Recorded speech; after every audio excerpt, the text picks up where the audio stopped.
अस्सलाम वालेकुम dear students. हम पढ़ रहे हैं चैप्टर वर्क एंड एनर्जी। आज हमें जो पढ़ना है, जो हमारा टॉपिक है वो है वर्क डन अगेंस्ट ग्रेविटी। तो ये हमें कैलकुलेट करनी है क्या होती है वर्क डन अगेंस्ट ग्रेविटी। तो कंसेप्ट ऑफ वर्क हमने ऑलरेडी पढ़ा है, एसआई यूनिट ऑफ वर्क वगैरह वो सब हमने लास्ट टॉपिक में पढ़ा था। आज हम देखेंगे जो वर्क डन होती है अगेंस्ट ग्रेविटी क्या होती है।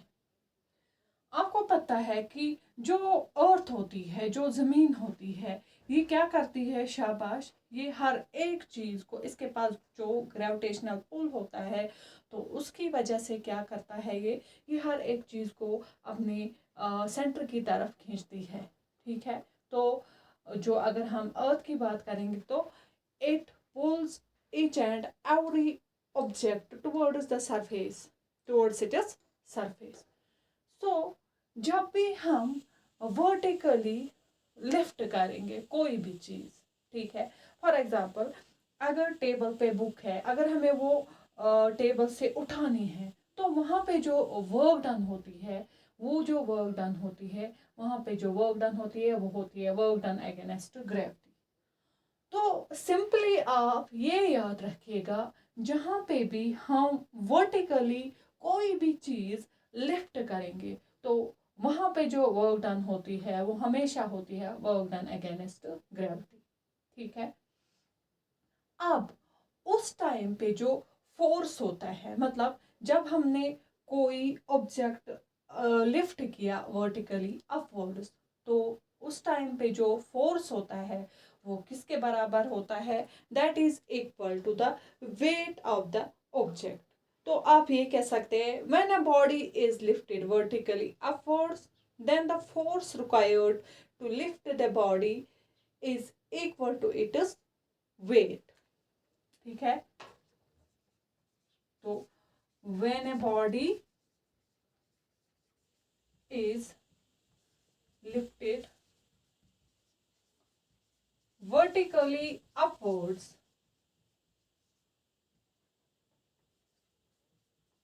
then शाबाश, उस टाइम पे जो फोर्स होता है, then force is equal to the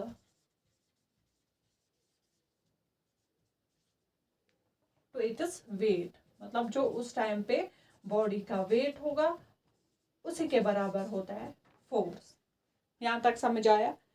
अब देखो, तो जब भी हम वर्क डन करेंगे अगेंस्ट ग्रेविटी तो जो अमाउंट ऑफ वर्क डन होगा वो किसके बराबर होगा? वो होगा product of weight of the body and the vertical distance. क्यों होगा? शाबाश, ये हमें ऑलरेडी पता है कि जब भी वर्क डन होती है तो work done is equal to force into displacement, ये हमें ऑलरेडी पता है। अब यहाँ पे हम कह रहे हैं जो फोर्स है, जब हम वर्टिकली लिफ्ट करेंगे कोई चीज तो वहां पे फोर्स होगा बराबर वेट के। देयरफॉर जो वर्क डन निकलेगी वो भी निकलेगी बराबर किसके? Weight into vertical displacement. ठीक है, यहाँ तक समझ आया? नाउ वी विल सपोज, अब हम सपोज करेंगे अ बॉडी, सपोज अब हम सपोज करेंगे a body of mass m, ठीक है, जिसका मास एम है। ठीक है, और इसको हमने वर्टिकली लिफ्ट किया अपवर्ड्स। जब हमने इसको लिफ्ट किया vertically upwards through a distance H, तो वर्टिकल डिस्टेंस हम उस टाइम पे लेंगे क्या? एच। ठीक है ना?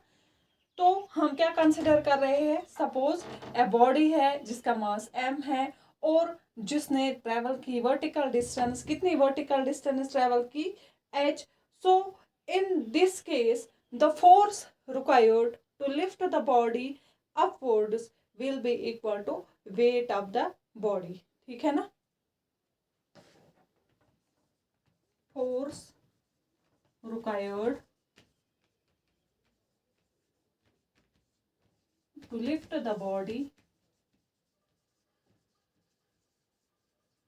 shabash, will be equal to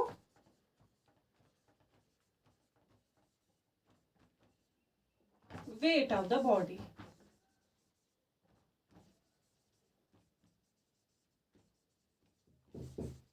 ठीक, तो यहां तक समझ आया wait of the body.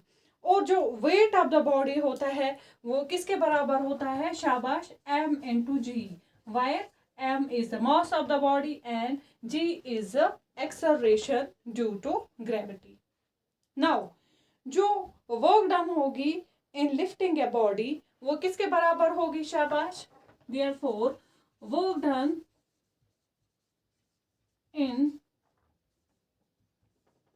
lifting a body, work done in lifting a body will be equal to weight of the body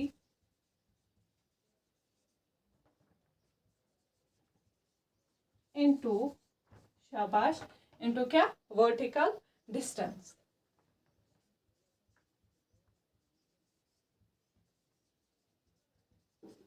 Now अब आप यहाँ पे नजर रखें, अब हम ऊपर लिखेंगे, ठीक है। नाउ वर्क डन हमें पता है किसके बराबर होगी?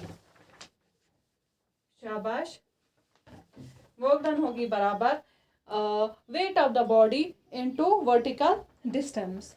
शाबाश, यहाँ पे हमने क्यों नहीं लिखा force of the body into distance? Because force जो ऑलरेडी हमने कहा जब भी हम वर्टिकली किसी ऑब्जेक्ट को लिफ्ट कर रहे हैं तो वहां पे जो फोर्स होगा वो होगा बराबर वेट ऑफ द बॉडी, इसलिए हमने लिखा यहाँ पे weight of the body into vertical distance. और we can write work done W will be equal to, शाबाश, वेट ऑफ द बॉडी किसके बराबर है?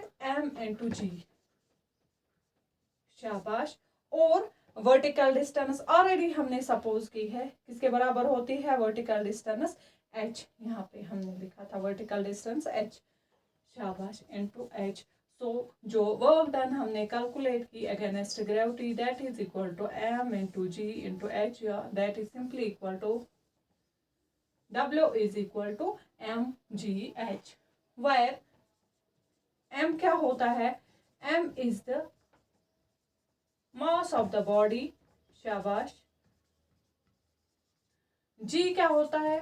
एक्सेलरेशन ड्यू टू ग्रेविटी, शाबाश, एक्सेलरेशन ड्यू टू ग्रेविटी।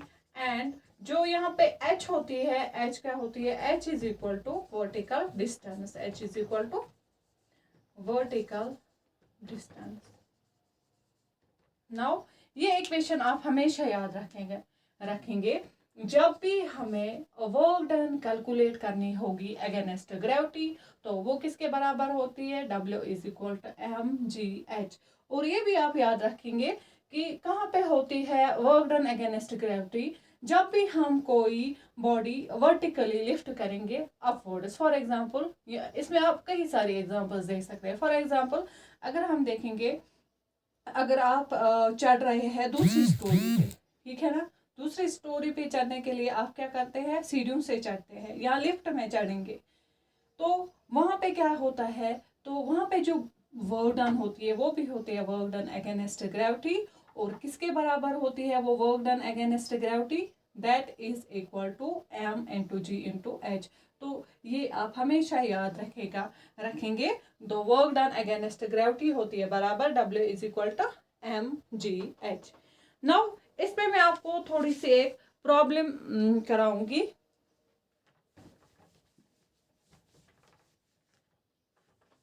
शाबाश,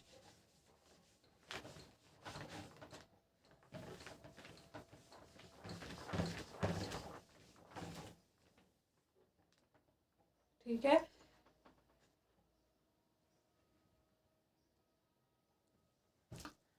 तो आई थिंक इस video में वो अपलोड नहीं हो सकेगी क्योंकि आई थिंक इसमें 9-10 मिनट का वीडियो बन गया होगा। तो इंशाल्लाह हम नेक्स्ट वीडियो में इसकी जो है वर्क डन अगेंस्ट ग्रेविटी जो है इसमें जो भी प्रॉब्लम्स है वो हम उस वीडियो में डिस्कस करेंगे, ठीक है। तो आज के लिए इतना ही। Thank you very much.